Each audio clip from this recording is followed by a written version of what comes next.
throws. He lays out and makes the catch.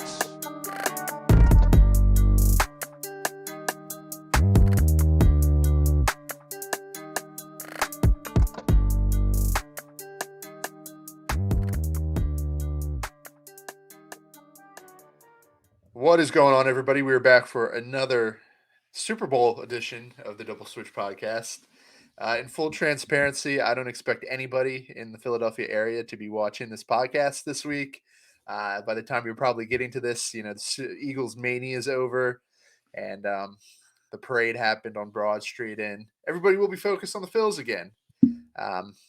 For me personally, that time can't come soon enough. I kind of wish the Eagles picked a different year to do this, so the Phils hype train could continue long into the winter. But we live in a city with a bunch of very good sports teams, and here we are on the week of the Super Bowl. Johnny, how are you doing? Spring training is right around the corner, so that is good. Yeah, Josh, I'm doing real well. It's finally that time of the year. It's February. We know pitchers and catchers 16th, if I'm not wrong. I usually look forward to that day every year. But for now, we get to enjoy the Super Bowl, and then maybe the momentum will come back to the double switch and the Phillies. Yeah, it's cool seeing the city just go crazy for sports teams back to back. So in your full objective opinion, which playoff environment do you think's been better, the Eagles so far or the Phils in October? It's the Phillies. The Phillies fans were deprived much longer than the Eagles fans have been. The Eagles fans get to kind of like they say, like a hungry dog runs faster kind of thing. And yeah, the Phillies fans were hungry for some playoff baseball, and it was just different. Yeah, that's what I thought too. I know the broadcast team and Fox, they really played up the whole Phillies Citizens Bank Park environment. Ken Rosenthal with his phone showing us the decibels. They don't do that at the Link, and they don't do that with the Eagles, even though it's the same city, same fan base. Really, it's interesting that the baseball fans, they really went crazy this fall, and the Eagles, their fan craziness doesn't get talked about in that kind of a manner. But no, both fan bases are super loyal, and as expected, a lot of them are paying attention to the Eagles this week. We Yeah, are I back. gotta say, I think the big difference with now that I think about it, after you talking about it, it was the manner in which it happened. The Eagles started undefeated, and they've been dominant, and everyone's been like, if they don't make it deep in the playoffs, it's a disappointment. This Phillies team fired their manager. It was all the adversity and the Harper injury, all that adversity. Oh God, I can't say that word today. Adversity. There it is. Yeah, no, you're right, because from a fan's perspective, in early September, they were like, whoa, our football team's good. And then the whole season, you got to see your football team be good. But the Phillies, you get to the first week of the playoffs, and you're like, whoa, our baseball team's good. And, it's all at once, because you're already, there's no regular season games to play out. It doesn't drown on.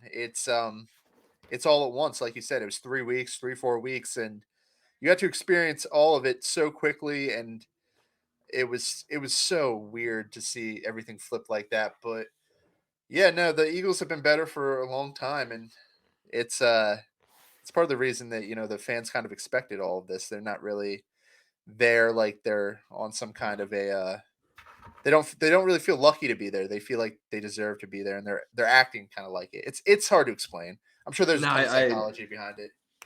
I completely understand it. We are back today to talk about how the season is going to go right. Um, certain things need to happen for the season to become a success. Off the top of your head, if you're listening to this, you probably automatically thought of a few things.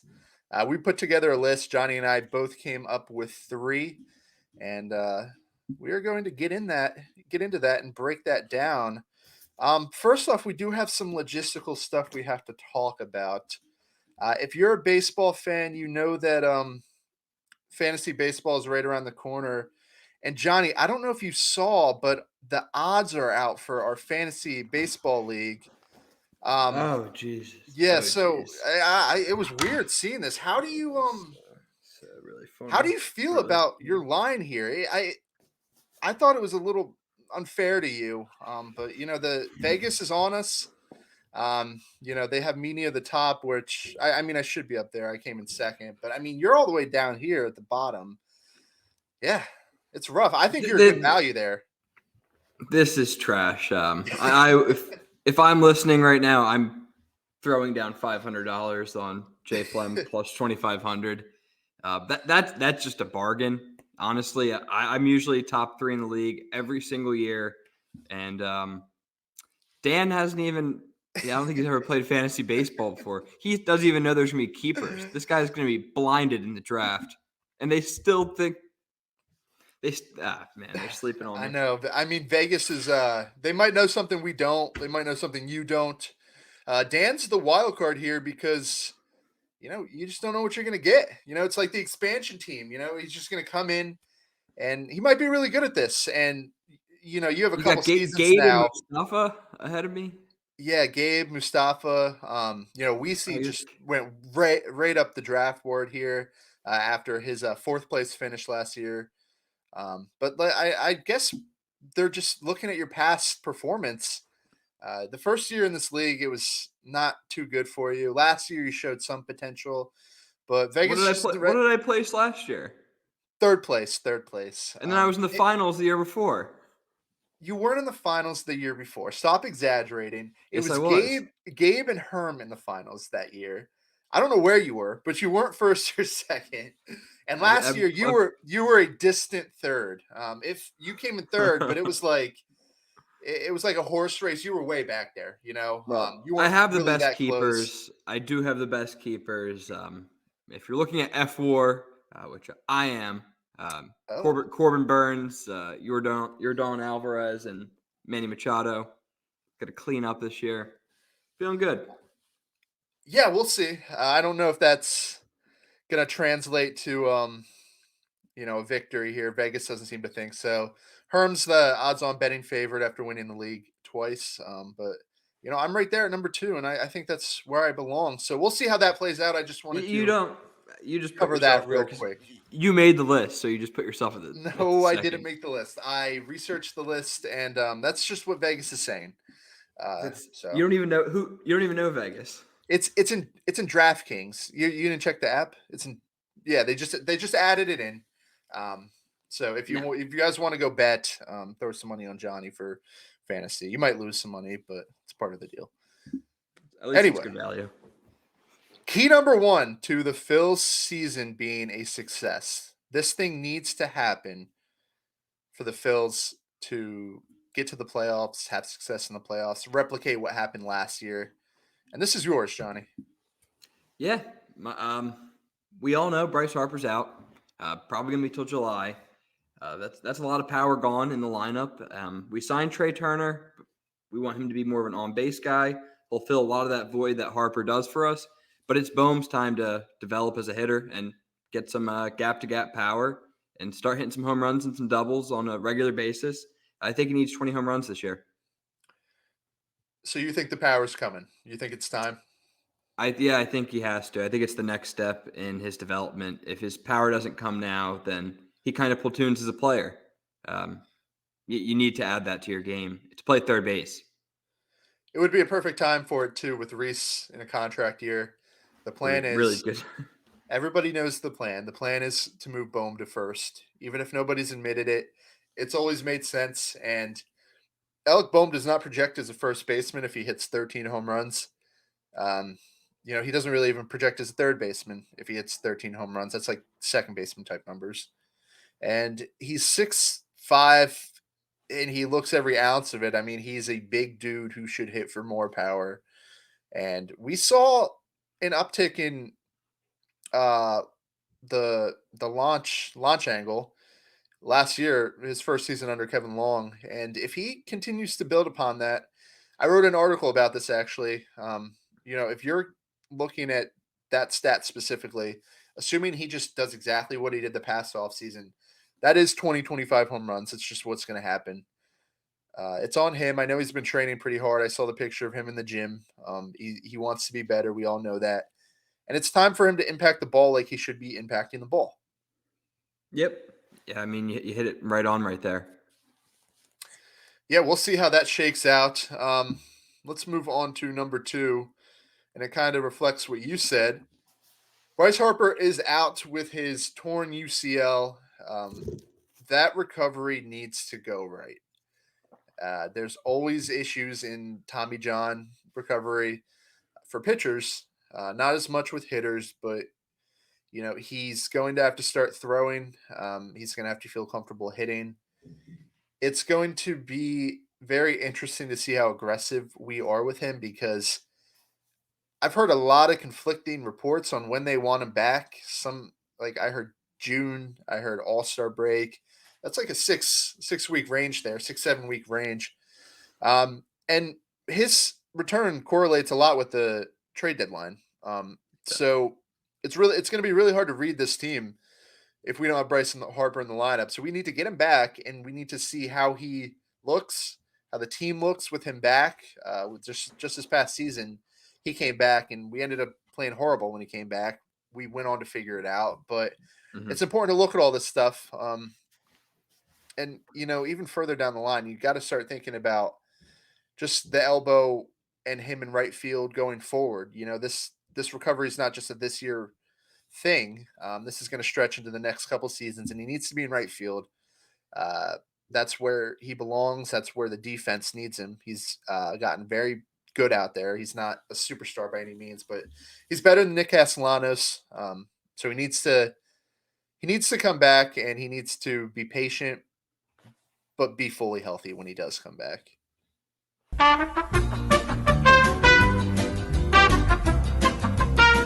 On to number 3. Yep, this guy was in my keys last year, Seranthony Dominguez. We need another healthy season from him.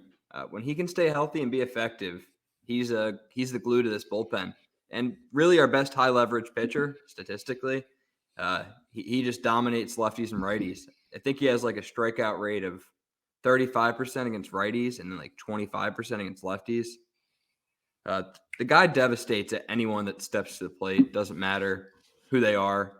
And that's an asset. If we can get him to pitch 50 innings this year, he had 51 last year. His most ever was last year, 51. And if we could get him up to 50 again, I think that'd be a success. You worried about how that arm's going to hold up? This coming back, that big workload. Definitely. I wouldn't be surprised if he had issues. I hope he doesn't, but it is kind of scary. That second year back, just as much as first, honestly. Yeah, but I think the Phillies have a little more flexibility this year with Soto and Kimbrel in the back end of the bullpen, where if they needed to do just to give Seranthony like a 2-week IL stint to kind of rest the arm mid-season, I think that's something they can do now because we're a little deeper, and some of our young guys are really stepped up last year, so we have options. So he doesn't need to be the only guy.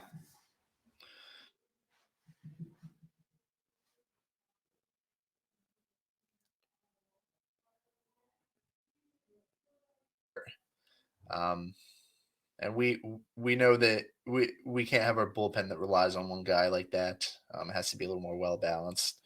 But we brought in guys who can help. And keeping him healthy to get to the postseason, pitch deep into the postseason, it's huge, and it's going to be a big task for Rob Thompson and co. Moving on to key number 4, Brandon Marsh needs to learn how to hit lefties. Yeah. It gives me confidence that they think he will be able to, since they traded Matt Vierling, because there goes the platoon option. You're not going to platoon Brandon Marsh with Dalton Guthrie. You kind of bought in. That's what we did pretty much. You bought into the idea that he will be better this year. His OPS last year against lefties was 486. It was really bad. terrible. There's hitters who have OBPs that are 486, and he had an OPS of 486. I don't know if he improved much in his time here. I'm sure it was a huge focal point for K Long, but if you have a dead out when you're facing a lefty pitcher, this lineup that we think is so long and so deep, it's not so deep anymore. If Brandon Marsh is awful against lefties again, we need to see improvement there because we don't have any backups anymore. That's a very good point. They fully bought in, getting rid of Veerling and Maton, the other type of options out there. And I think they are investing in the right guy. Brandon Marsh is a really young guy, and I think he's still pretty malleable as a player. I think they know that, and they know that if they have to jump on the mechanics now, or it's just going to be who he is as a player. Yeah, I mean, you look at this whole organization at this point, and there's not an option to platoon him. Even Rojas, he's had the issues with the bat, and you're not going to bring him up here to hit lefties. Guthrie's fine, but he has like 10 games in the majors. What about Josh Harrison? I mean, I don't think he's Now skilled enough to he's get getting a everyday little time. old. Are we willing to put him in center field? He's getting a little old. I honestly have lost track of Josh Harrison over the years, and I don't even know what positions he's been playing. Dude, how old is he? I mean, I feel like I've been watching Josh Harrison for 20 years. He always gets a job. He's that guy. He always finds a job. Yeah, I guess we probably should have talked about that. It's gonna be one of those moves and he's gonna be one of those players that we just forget about. Like we're gonna forget he's here. It's gonna be Ronald Torres-esque. Yeah, he'll be useful, and I'm sure he's gonna have a nice clubhouse presence. But I don't know if he's gonna be viable in center field. In terms of outfielders on the 40 man, I'm pretty sure it's Rohan or Rojas, Guthrie. Couldn't tell you another one. That's I guess Muzziotti, who's also lefty. Yeah, I mean, we're forced into it now, and it might have been part of the plan. You put this faith in Brandon Marsh too, and he might play. respond. He might respond to this task. But yeah, he's gonna have to figure it out. That is definitely a key. Moving on to number 5. Yeah, the new guy in town. Yeah, Taijuan Walker. Taijuan, I don't know how much you guys know about him. He's been with the Mets, Seattle, Arizona. He had Tommy John. I guess it was before he came to the Mets. I think it was like 2018. The guy is known to have very good starts to the season.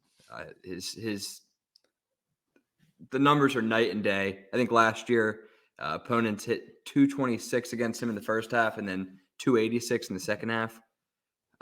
It's pretty lopsided. So I think we need a really hot start from him in 2023, especially with some of the development of arms like Andrew Painter and Griff McGarry, who could be realistic options come July and August, first like call-ups.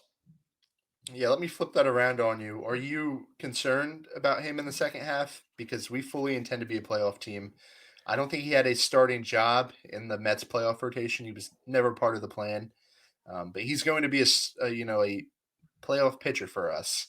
And knowing that he has those strong starts and tends to wear down as the season goes on, is that cause for concern if you're the Phils?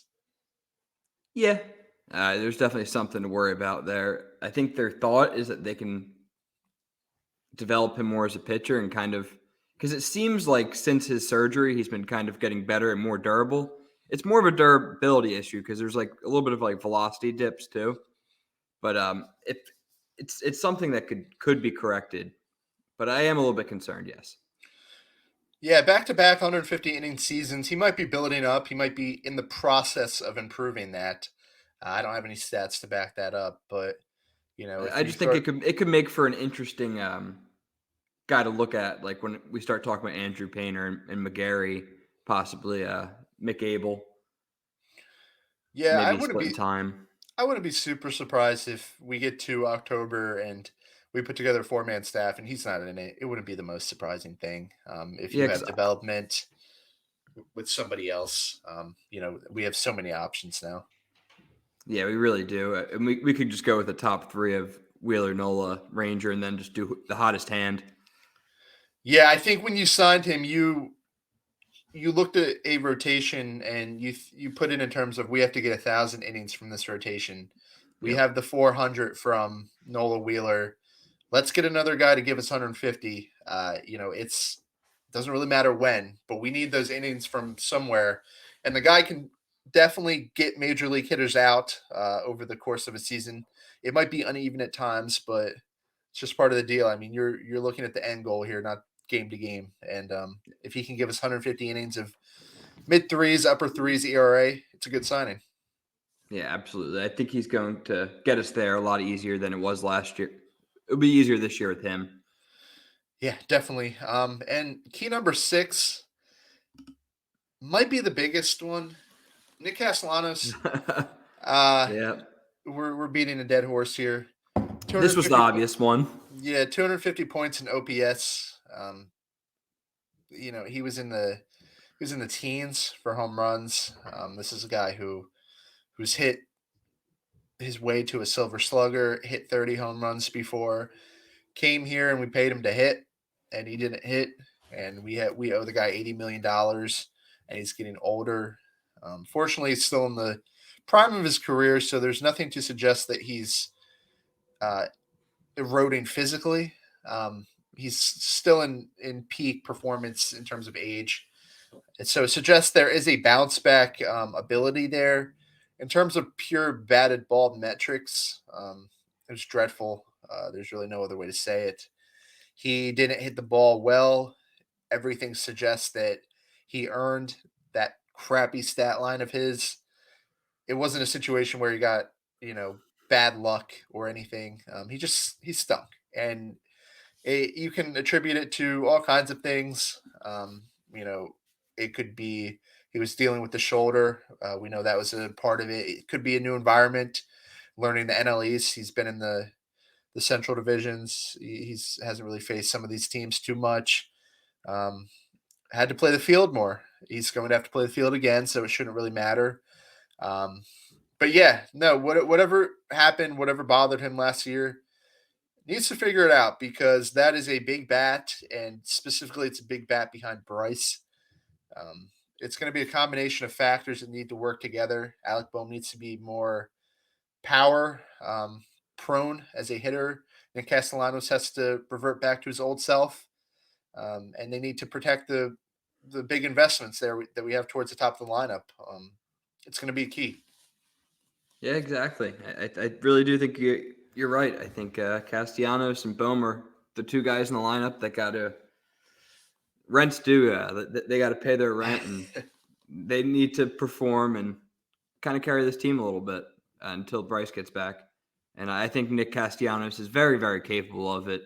And it could have been like a myriad of different things last year that when it, like you were saying, it could have been anything, new division, living somewhere new. He got hit by that pitch in the wrist in the beginning of the year. A lot of people have looked back at that and like done some splits. There's a lot of things that could have gone into it, but it's the cool thing is it's probable that he'll, if you look at his career numbers, it's likely he's going to do a ton better. I hope so. I hope you're right. That's the main. I'm pretty confident here. Yeah, are you going to draft him in fantasy? I'm sure he's going quite low. He's not really my type of player to draft in fantasy. Oh yeah, oh yeah. No, I can't draft too many Phillies. I don't like getting biased. Yeah, I feel that because then the Phils lose like 12-0 to the Nats, and your whole team goes like 0-20. 0-4 with like a million strikeouts. No, I hear you there. Couple honorable mentions. The whole idea of the season would be just futile if Nola and Wheeler don't stay healthy. We know that we thought that was super obvious one. We need to not only keep them healthy, we have to control their innings to a certain extent because we are abusing Aaron Nola in terms of like innings. He's up for it. Fortunately, he's definitely a workhorse in that regard. But you can only expect a guy to throw 240, 250 innings so many times before you start to see some dip in performance. And Nebraska's built a team that is built to go deep. Um, but you're going to need your guys for that. So keeping those two healthy is definitely going to be important. Yeah, you're absolutely right with that. Yeah, I think we've touched on the whole Aaron Nola inning situation a lot, and Wheeler with a more delicate arm. That's a good honorable mention. That probably could have made our list. Yeah, for sure. There's a ton of stuff that needs to happen. Fortunately, we feel pretty good about all of these stuff, which is rare. Um, but it'll be fun. It'll be fun to see. That should just about wrap up this episode. Do you have anything else you want to hit before? Now, I Trivia. think it's we do have trivia. Trivia Yeah. time. Where's the music? You do that now, remember? No. Oh, I'm the music guy. Yeah. All right. Yeah. All right. You'll show me the music later. But we'll get do into a trivia song. time right away. I don't know Okay. where the songs are. I can't find it anywhere. Not even the banner? I think I can find the banner. Just give me a second. This logistical stuff, it's the worst. Making the people wait for trivia time. That should be a crime. Oh, I don't see our banner. All right. Let's just get into it. All right. My first question. What other country did Rob Thompson manage in other than the United States of America? Let me take a wild guess. Canada. No. No, come on. That's what? He's Canadian. Australia. Oh, well, that is. How was I ever going to get that? I was never going to get that right. Why did he manage in Australia? It was like in 1994 or something before he joined the Yankees. You're lucky I don't throw the flag on that one. That's a trick question. Uh-huh. How many did you get last week?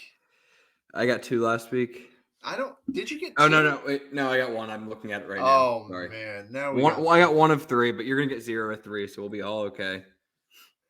Great. That means you pick these super hard questions. Yeah, of course. Well, you pulled up the freaking odds of me and bashed me like that on my own podcast.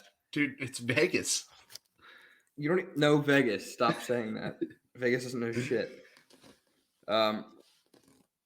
Prior to 2022, what other Philly, other than Zach Wheeler, entered the playoffs after having 3 consecutive starts with a combined ERA under 0.6? All right.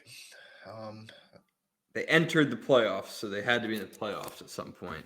Should kind of. Yeah, I think it's definitely too good. I'll give you a bonus if you get the year right too. Yeah, the problem is I'm thinking of the obvious choice, and there's no way you would pick that easy of a question. Maybe I want you to think that way. Yeah, no. Now I'm playing mind games, and that's now I got to just balance the two things. All right. Well, I got 2 names in my mind, but I think I'm gonna go with. I asked for 1. I know. Let's go with Cliff Lee 09. No. Cole Hamels 08. Roy Oswalt 10.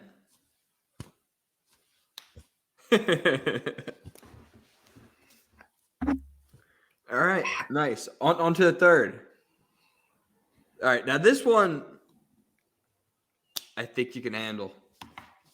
What 2 positions did Rob Thompson play when he was a ball player back in the day? Oh, great. Yeah, no, I have no idea. So now I get to guess. Rob Thompson. He kind of looks. He kind of gives off catcher vibes, but I don't think he was a catcher. I know Girardi was a catcher. Rob Thompson, 2 positions. This is. You should just ask for 1. All right. If you get, I don't know, because then if you get one, I'm gonna feel like you'll get half points if you get one. All right. So now I got to think strategy here. I could go two similar positions, but then I run the chance of not getting any points. But then again, I kind of do need to do that because I need to tie you because you got 1 point. Let's go second base and third base. Got one. Second base, Third base. third base, and what, shortstop? Catcher. Really? He was a catcher? Yeah. I was smiling that whole time. You're talking about that. He's like, nah, you're like Girardi was a catcher. I'm like, I didn't know he was. I had no idea he was a catcher. all right, so we'll give you half a point there. Thanks. That's not so All right, bad. so you took the first inning. I did. Yeah, we need to. We need to get the music figured out, and we need to find a way to get a scoreboard on here. I'll make a scoreboard. We'll have it next week. Okay. I just gotta figure out how to get it on here. I can make one real quick, but All right. Yeah, I guess you take first round. Unfortunately, I guess I got to study up on Rob Thompson and everything about him, but it's fine. Got anything else? I just went on Wikipedia for that. I guess give a go Birds. Yeah, go Birds. I guess next thing up for us, we have spring training here soon. We are going to do our position previews. So it's definitely going to have to pick up here soon because baseball season's on us now. We have to really start thinking about it. Position previews coming to you soon. We'll probably get started with those next week, maybe the week after. I think we'll probably get back-to-back weeks going forward. We'll try to, for sure. Yeah, we'll see. I'm just excited to see the Phillies back. Honestly, it's going to be refreshing. I got like a month and like 2 weeks till spring training till I get to go. Can't wait. That'd be awesome. Bought my ticket today.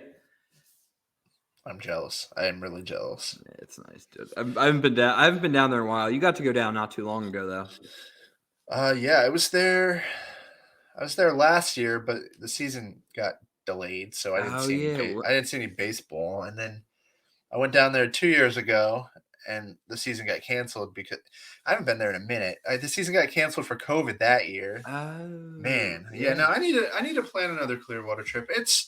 It really is therapy. You're bringing bad luck though to Clearwater. Every time you go, something's happening. Yeah, for sure. Honestly, maybe I should just stay here. Might be a new pandemic if you go down there. Yeah, I can only even imagine. But no, that's all I got. If that's all you got as well, that will conclude this episode. Thank you guys for listening. And if you are an Eagles fan, go check out the rest of Pick Swap's Flying in Style YouTube channel. They got all kinds of good stuff, and I'm sure they are covering Super Bowl deeply as they should. But in no time at all, it will be back to Phil's, and we will be the center of attention, hopefully. And until then, thank you guys for listening, and we will talk to you soon. Go Phil's.